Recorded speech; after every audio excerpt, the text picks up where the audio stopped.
Έχουμε μαζί μας την κυρία Βενετία Κουσία, είστε διευθύνουσα σύμβουλος της Manpower Group Ελλάς και είστε από τους πρώτους εταίρους της Ψηφιακής Συμμαχίας για τη γυναική απασχόληση. Αυτή τη συμμαχία η οποία εδραιώνεται σήμερα, όπως μας είπε και η κυρία Κόλια, η Γενική Γραμματέας Ισότητας των Φύλων, και θα ήθελα να μας πείτε τη δικιά σας άποψη, γνώμη και το πώς βλέπετε όλη αυτή τη συμμαχία ως ένας ιδιωτικός φορέας που συμμετέχει σε αυτή τη δράση.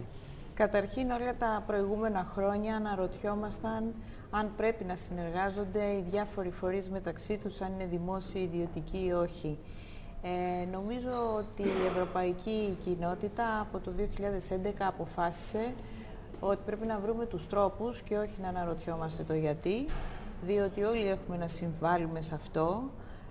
Όλοι έχουμε κοινό στόχο την πάταξη της ανεργίας φερρυπίν, την καλύτερη ενσωμάτωση των γυναικών και των νέων στην αγορά εργασίας, την καλύτερη λειτουργία γενικότερα της Ευρωπαϊκής Ένωσης και της Ελλάδος προκειμένου. Οπότε η Manpower Group, ένας παγκόσμιος οργανισμός που σχετίζεται με τα θέματα της απασχόλησης και έχοντας τέτοιες δράσεις τα τελευταία 65 χρόνια, δεν θα μπορούσε και στην Ελλάδα να μην πρωτοστατήσει και να μην συμμετέχει. Το PARES, Partnerships Between Employment Services, μας έδωσε λίγο περισσότερο know-how ως προς το drafting του Memorandum of Understanding. Να ξεκινήσουμε όλοι οι οργανισμοί και οι φορείς αυτοί που έχουμε κοινό στόχο και από εκεί και ύστερα ο καθένας να δώσει τα φώτα του υλοποιώντας συγκεκριμένες δράσεις. Η δική σας εταιρεία στην πράξη πώς μπορεί να βοηθήσει σε αυτό και πώς μπορεί να βοηθήσει στην... Αυτό που κάνουμε πάντοτε είναι ότι καταρχήν γνωρίζουμε τι ζητάει η αγορά. Ερχόμαστε λοιπόν όχι μόνο να μεσολαβήσουμε για να βρουν οι άνθρωποι δουλειές, αλλά για να μεσολαβήσουμε και με τα εκπαιδευτικά ιδρύματα, να βοηθήσουμε στο τι πρέπει να ξέρουν αυτοί οι άνθρωποι με την τυπική ή την μη τυπική εκπαίδευση, στο πώς πρέπει οι υποψήφοι να σταθούν και να αξιολογήσουν τους εαυτούς τους, αλλά και από την άλλη μεριά, παρόλο που ξέρουμε τι ζητάει η αγορά, να τους πούμε ότι όλα αυτά που ζητάνε δεν είναι απόλυτο ότι ένας άνθρωπος τα έχει όλα, οπότε εξισορροπούμε το πώς πρέπει να γίνει. Υπάρχει μια μεθοδολογία, μία εκ των οποίων κάνει καλύτερη γεφύρωση και τη λέμε teachable fit, γιατί οι δεξιότητες που ζητάνε οι επιχειρήσεις δεν τις έχουν οι υποψήφοι παρόλη την ανεργία, και σε ευρωπαϊκό επίπεδο και σε παγκόσμιο. Άρα καθόμαστε και βλέπουμε τι από αυτό διδάσκεται και τι από αυτό είναι εγγενές και τι είναι critical για μια θέση και τι δεν είναι critical για μια θέση, τι δεν είναι σημαντικό για μια θέση. Με αυτόν τον τρόπο λοιπόν γεφυρώνουμε τους ανθρώπους σε αξιοπρεπείς και βιώσιμες θέσεις απασχόλησης και όχι απλώς βάζουμε κάποιους σε επιδοτούμενες θέσεις που μπορεί στην αρχή μαθητείες ή πρακτική άσκηση, internship κτλ.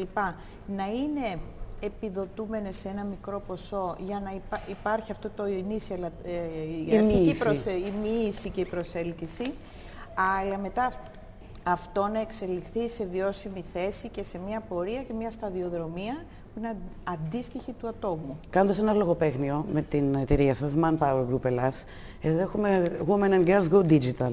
Άρα μπορεί να είναι Woman Power Group Ελλάς.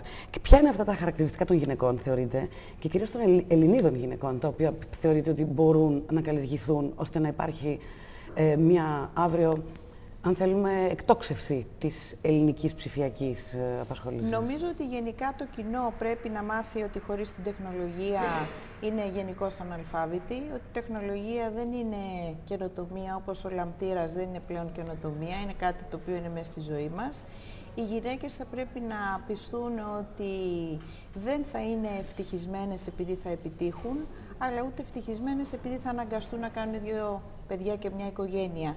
Με λίγα λόγια, οι άνθρωποι πρέπει να αντιληφθούν ότι οι καιροί έχουν αλλάξει, τόσο οι άντρες όσο και οι γυναίκες, οι άντρες για να τις αποδεχθούν, αλλά και οι γυναίκες να μπουν στην αγορά εργασίας και να απαιτήσουν με το σωστό τρόπο, διότι έχει παρατηρηθεί ότι υπάρχει και το leaking pipeline, δηλαδή ενώ μπαίνουν να σπουδάσουν, μετά όταν φτάνουν στις ανώτερες θέσεις, ένα 30% τουλάχιστον έχει οπισθοχωρήσει. Ναι.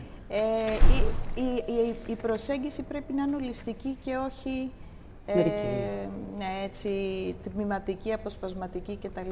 Για να επιτύχει, οπωσδήποτε πρέπει να είναι απόφαση από πάνω προς τα κάτω, αλλά πρέπει και να υπάρχει ένα όραμα και ένα commitment, αυτό να συνεχίζεται συστηματικά, step by step, διότι και η Ρώμη δεν χτίστηκε σε μια μέρα. Σίγουρα.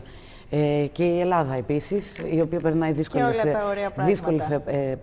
εποχές. Άρα θεωρώ και πιστεύω θα συμφωνήσετε μαζί μου ότι αυτό το συνέδριο δίνει μια νότα πνοής, δίνει μια νότα αισιοδοξίας. Εκτός από την νότα αισιοδοξίας βάζει... Και κυρίως για μια ευαίσθητη ομάδα που είναι οι γυναίκες και οι νέες κοπέλες, που υπάρχει ίσως περισσότερη ενεργία εκεί, όπως είπατε πριν. Όλες οι ευάλωτες, ας τις πούμε, έχει χαρακτηριστεί ότι οι γυναίκες ανοίξεις ευάλωτες, που δεν θα έπρεπε αυτό τόσο πολύ να ισχύει, όπως και είναι οι άνθρωποι. Αυτό το συνέδριο για μένα είναι σημαντικό, διότι λανσάρει το Memorandum of Understanding, την κοινή κατανόηση αυτών των διαφορετικών φορέων, που είναι θα έλεγα για πρώτη φορά γίνεται στην Ελλάδα. Ευχαριστώ πάρα πολύ. Εγώ.